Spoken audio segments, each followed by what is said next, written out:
Members of Parliament on this Committee for the Environment have issued a tough message. Their warning adds weight to the continued concern about the tropical rainforest and how its reduction contributes to climate change. They call for renewed international recognition of the problem and for action. If we don't put an end to deforestation, the destruction of the rainforest, we're not going to be able to solve climate change, because preserving the rainforest is one of the absolutely essential things we have to do. Now, to achieve that, we must stop importing illegally produced timber.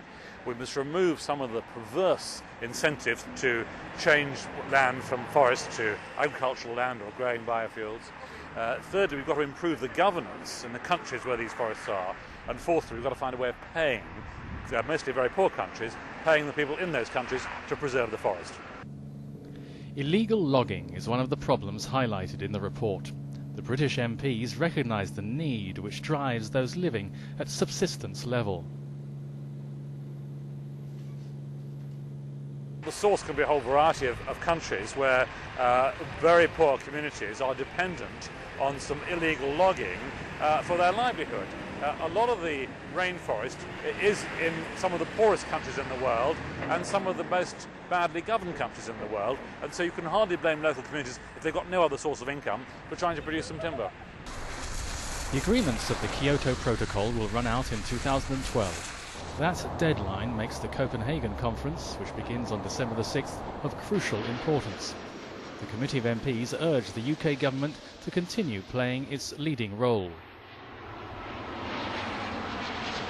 I'd like to think that because we understand these issues quite well in Britain, that we could be one of the leading influences in those negotiations, and we should show that we're willing to send some money to these countries. We need a mechanism which actually transfers money from rich countries to the rainforest countries in order to make sure that the governance in those countries improves and the forests are not cut down. And I believe that we have a good understanding of how to do that. We have to persuade others to actually agree with us.